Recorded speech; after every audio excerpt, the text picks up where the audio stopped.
Hello everyone, আজ বানিয়েছি ইফতার special একটা রেসিপি। এটা হচ্ছে মুচমুচে সমোসা। আপনারা এই কিমা সমোসাটা খুবই সহজে বাড়িতে বানিয়ে ফেলতে পারবেন। আর যারা প্রথমে সমোসা তৈরি করছে তারাও কিন্তু একদমই পারফেক্ট তৈরি করবে। দেখুন কতটা বেশি লোভনীয়। চলুন তাহলে আর বেশি দেরি না করে ভিডিওটা দেখিয়ে দিই।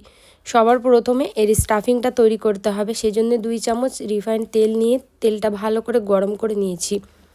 এবার এর মধ্যে দেবো 1 চামচ মতো জিরে আর দিয়ে দেবো সাথে হচ্ছে আদা। এখানে শুধুমাত্র আদা ব্যবহার করছি আমি, আপনারা চাইলে আদা রসুন দুটোই ব্যবহার করতে পারেন। এগুলোকে তেলের মধ্যে খুব ভালো করে ভাজা করে নিতে হবে। সুন্দর করে ভাজা করে নেওয়ার পরে এবার এখানে দিয়ে দিতে হবে 5টা পেঁয়াজ মিডিয়াম সাইজের, একদম এরকম ছোট ছোট করে কেটে নিয়েছি টুকরো টুকরো করে। আপনারা যত বেশি সমোসা বানাবেন সেই অনুযায়ী পেঁয়াজের কোয়ান্টিটিটা একটু বাড়িয়ে কমিয়ে ব্যবহার করবেন।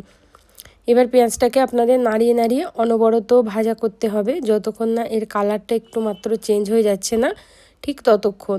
খুব বেশি গোল্ডেন ব্রাউন করার কোনো দরকার নেই, যেহেতু তেল কম সেহেতু এরকমভাবে দেখবেন ভাজা হয়ে যাবে। যখন এরকম পিঙ্ক কালার হয়ে যাবে তখন এতে দিয়ে দিতে হবে মটন কিমা। এখানে আমি মটন কিমা ব্যবহার করছি 250 গ্রাম মতো। অবশ্যই এই কিমাটা দেবে। আপনারা যদি চান এখানে মটন কিমার জায়গায় বোনলেস চিকেনকে ঘরে মিক্সিং জারের মধ্যে ভালো করে ব্লেন্ড করে নিয়েও দিতে পারেন। কিমাটার পেঁয়াজটাকে খুব ভালো করে নাড়াচাড়া করতে হবে চেপে চেপে, যেহেতু কিমাটা দলা পাকিয়ে আছে সেহেতু এটাকে খুব ভালো করে আমাদের ছোট ছোট টুকরো করে ফেলতে হবে। ভাজতে ভাজতে দেখবেন টুকরো হয়ে যাবে।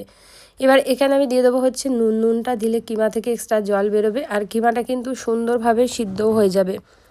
দেখুন এখানে আমি এবার পেঁয়াজটা আর কিমাটা দিয়ে খুব ভালো করে এরকম করে নাড়াচাড়া করে ভাজা করব। তো এখানে প্রায় 3 মিনিট মতো ভাজা করার পর এবার এটাকে ঢেকে রেখে দিচ্ছি প্রায় লো ফ্লেমে 5 মিনিট মতো। কিমাটা জাস্ট সিদ্ধ হওয়ার জন্য এটাকে রেখে দিতে হবে অবশ্যই 5 মিনিট। দেখুন 5 মিনিটে কিমাটা কতটা সুন্দরভাবে গলে গেছে আর তেল এখান থেকে তেলটা হালকা হালকা সাইডে ছাড়াও দেখা যাচ্ছে আর জল বেরিয়েছে কিমা থেকে, বেরিয়ে খুব সুন্দরভাবে কিন্তু সিদ্ধ হয়েছে। কিমাটা একটু আরও একটু চেপে চেপে দিচ্ছি যাতে আরও ছোটো ছোটো টুকরো হয়ে যায়। এখানে আমি এবার ব্যবহার করব হচ্ছে ক্যাপসিকাম। এটা টোটালি অপশনাল, আপনারা না চাইলে এটা নাও দিতে পারেন, দিলে ভালোই লাগে খেতে, তাই আমার কাছে অ্যাভেলেবেল ছিল সেজন্য এখানে 2টো ক্যাপসিকাম ছোটো ছোটো করে কেটে ব্যবহার করলাম। সাথে দিয়ে দেবো হচ্ছে এখানে 1 চামচ মতো হলুদের গুঁড়ো আর দিয়ে দেবো হচ্ছে 1 চামচ মতো কাশ্মীরি লাল লঙ্কার গুঁড়ো। আপনারা লঙ্কার গুঁড়োর বদলে কাঁচা লঙ্কা কুচি করেও দিতে পারেন।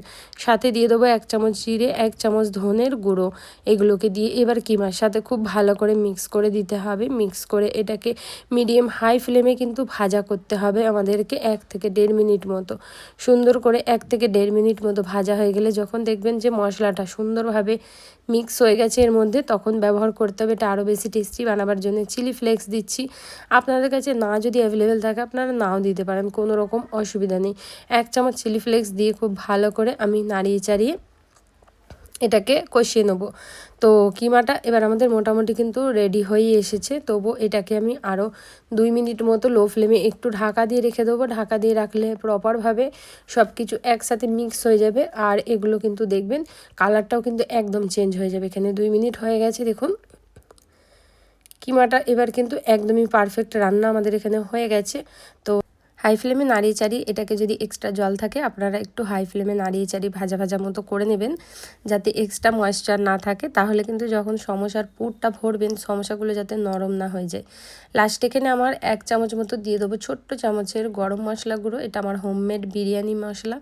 এটার রেসিপি আমার চ্যানেলে অলরেডি দেওয়া আছে, অনেকেই দেখতে চেয়েছিলেন, তারা যদি না দেখে থাকেন অবশ্যই দেখে নেবেন।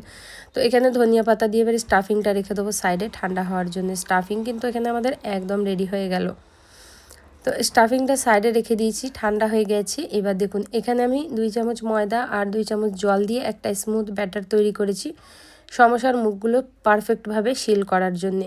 এর জন্য ব্যবহার করছি এবার আমি সমোসা সিড। এটা কিন্তু আপনারা খুবই সহজে অ্যাভেলেবেল অনলাইনে পেয়ে যাবেন, বা আপনাদের ওখানে কোনো রকম যদি বেকারি থাকে বা কিরানা স্টোর থাকে সেগুলোতেও কিন্তু এগুলো পাওয়া যায়।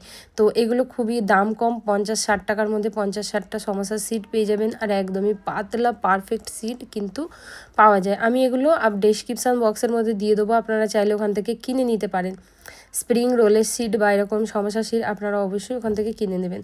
তো কিভাবে তৈরি করতে হবে সমোসাটা এবার দেখিয়ে দিই। দেখুন সবার প্রথমে বাঁ হাতের দিকে নিয়ে ঠিক এইভাবে মোড়াতে হবে আর কর্নারটা চেপে ধরে ঠিক এটাকে এইভাবে বেঁকিয়ে দিতে হবে। দেখুন একদম পকেট মতো তৈরি হয়ে গেল। এবার এই পকেটের মধ্যে 1 থেকে 1.5 চামচ আমি স্টাফিং দেবো। খুব বেশি এখানে স্টাফিং ভরে ভরে দেবো না, আপনারা চাইলে কম বেশি আপনাদের পরিমাণ অনুযায়ী অবশ্যই দিতে পারেন। এবার দেখুন এই কর্নারটাকে নিয়ে ঠিক এইভাবে বেঁকিয়ে মুড়িয়ে দিতে হবে। আর দেখুন এই কর্নারটা এইভাবে মুড়ে যাবে, কোনো রকম অসুবিধা নেই। এবার লাস্টে এর ওপরে পারফেক্টভাবে বেশি করে একটু ব্যাটার লাগিয়ে দিতে হবে। আর ব্যাটারটা লাগিয়ে দেওয়ার পরে ঠিক এইভাবে কোনাকুনি চিপে দিতে হবে। যে কোণটা বেরিয়ে থাকবে সেই কোণের মধ্যে হালকা করে ব্যাটার দিয়ে এটাকে এইভাবে ফাঁকে ঢুকিয়েও দিতে পারেন বা ওপর থেকেও আপনারা লাগিয়ে দিতে পারেন, কোনো অসুবিধা নেই। কতটা সুন্দর দেখুন দেখতে হয়েছে। ঠিক দোকানে বাইরে স্ট্রিটে এরকমই কিন্তু সমোসাগুলো বিক্রি হয়। খুব সহজে আপনারা এবার বাড়িতেও তৈরি করে ফেলতে পারবেন, খেতে অসাধারণ হয়। আর আপনারা একসাথে অনেকগুলো তৈরি করতে পারবেন। 1 প্যাকেট সিড কিনলে কিন্তু আপনারা 50টা সমোসা অনায়াসে তৈরি করে ফেলতে পারবেন, কোনো রকম অসুবিধা নেই। আর কিমাও কিন্তু খুবই কম ব্যবহার হয়, খুব বেশি লাগে না। যদি আপনারা এখানে 4 থেকে 500 গ্রাম মতো কিমা নেন বা 300 গ্রাম মতো যদি কিমা নেন, তাহলে কিন্তু 30 থেকে 40টা সমোসা অনায়াসে আপনারা বানিয়ে ফেলতে পারবেন, একটু পেঁয়াজের পরিমাণটা বেশি দিয়ে। দেখুন কথা বলতে বলতে এখানে 2টো সমোসা আপনাদের কিন্তু দেখিয়ে দিলাম। এইভাবে আমি সবগুলো তৈরি করে তারপরে দেখাচ্ছি। বন্ধুরা, যদি ভিডিওটা আপনাদের একটু ভালো লেগে থাকে অবশ্যই লাইক করে দেবেন, কমেন্ট করবেন, চ্যানেলটা সাবস্ক্রাইব করবেন। আর সাথে আমার ফেসবুক পেজটা অবশ্যই আপনারা ফলো করবেন। যেই বন্ধুরা ফেসবুক পেজ থেকে দেখছেন তারা যদি সমোসা শিট কিনতে চান, অবশ্যই আমার ইউটিউব চ্যানেলের ডেসক্রিপশান বক্সে আপনাদেরকে আসতে হবে। ইউটিউব চ্যানেলে এসে এই ভিডিওটাতে আপনারা ক্লিক করে এর ডিসক্রিপশান বক্সে দেখবেন, সেখানে আপনারা শিট পেয়ে যাবেন। সেখান থেকে আপনারা অনায়াসে কিনে নেবেন। আমি দেখব চেক করে, যদি এগুলো অ্যাভেলেবেল থাকে অবশ্যই আমি দিয়ে দেবো ডেসক্রিপশান বক্সে প্রোডাক্টে, আপনারা টাচ করে সরাসরি ওখান থেকে কিনে নিতে পারবেন। এবার দেখুন কড়াইয়ের মধ্যে তেলটা খুব ভালো করে গরম করে নিয়েছি, দিয়ে হাই ফ্লেমে রেখে দিয়েছি, হাই মিডিয়ামে। এবার কিন্তু অনায়াসে দেখবেন 1 মিনিটও লাগবে না, তার মধ্যেই খুব সুন্দরভাবে শক্ত হয়ে আসবে শিটগুলো। এবার এইভাবে উল্টিয়ে পাল্টে দিতে হবে। উল্টিয়ে পাল্টে যতক্ষণ পুরোপুরি লাল লাল কালার না আসছে ততক্ষণ ঠিক এইভাবে ভাজতে হবে। 5 মিনিটও লাগে না, দেখবেন এগুলো ভাজা হয়ে যায় আর কতটা সুন্দর পারফেক্ট মুচমুচে কালার হয়ে যায়। দেখেই আপনারা বুঝতে পারছেন খেতে খুবই মজার, খুবই টেস্টি হয়। বাচ্চা থেকে বড় কিন্তু সবাই পছন্দ করে এই সমোসাগুলো। আশা করছি আপনাদের আজকে সমোসা রেসিপিটা অনেক ভালো লেগেছে। অবশ্যই বন্ধুরা লাইক কমেন্ট শেয়ার করতে ভুলবেন না। এইভাবে আমি সবগুলো সমোসা ভেজে নিয়েছি। সস দিয়ে বা চাটনি দিয়ে আপনারা এটা সার্ভ করতে পারেন, খুবই টেস্টি লাগে। দেখুন কতটা সুন্দর, যেমন দেখতে সুন্দর তেমন কিন্তু লোভনীয়। আপনাদের একটা ভেঙে দেখিয়ে দিচ্ছি। অনেকক্ষণ রেখে দিলে আর যেগুলোর মধ্যে স্টাফিং বেশি হয় সেগুলো কিন্তু একটু নরম হয়ে যেতে পারে। আর হাই মিডিয়াম করে আপনারা ভাজবেন, কিন্তু পুরোপুরি হাই ফ্লেমে ভাজবেন না, তাহলে ভিতর থেকে ভালো হবে না।